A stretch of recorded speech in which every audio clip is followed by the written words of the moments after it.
All right, football fans, let's talk about injuries.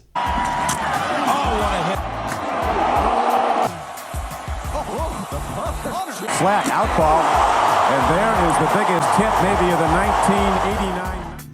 Did you know that the average injury rate of an NFL game is 5.9 injuries per game? 5.9.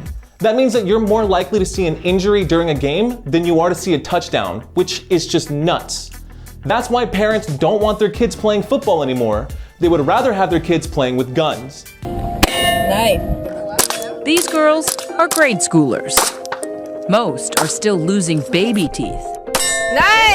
All right, that's pretty crazy, but at least those kids will know when to pull the trigger, unlike this guy. Come on, Fields, throw the damn ball! Every time he just hangs on to it, never lets it go. Injuries have always been a part of football. It used to be so bad that in 1905, the college season literally killed 19 players and crippled 137 more. Football was on trial, and it took President Theodore Roosevelt to save it from getting canceled. True story.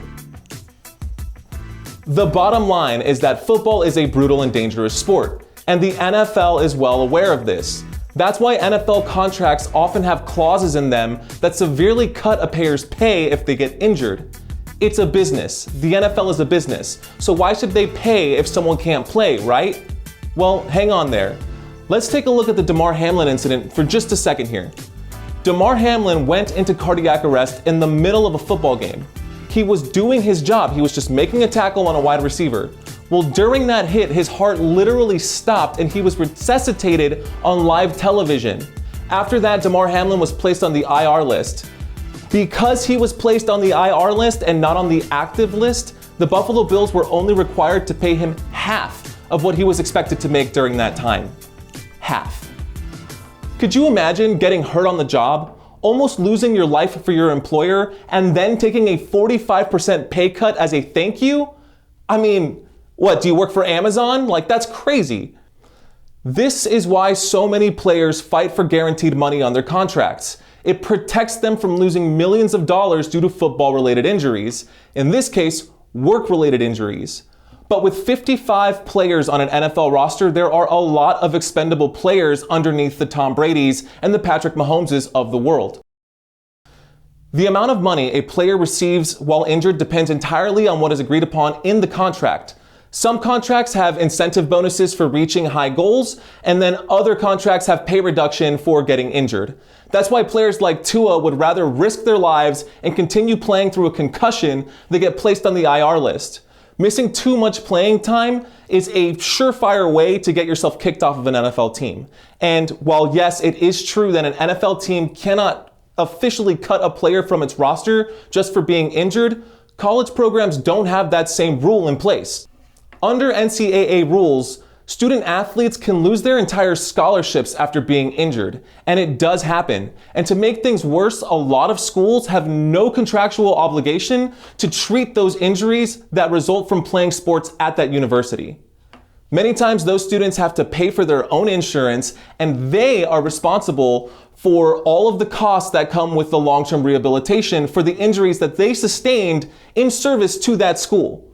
That's why so many young student athletes downplay their injuries. They don't want to lose their scholarships. They don't want to lose their spots on the team.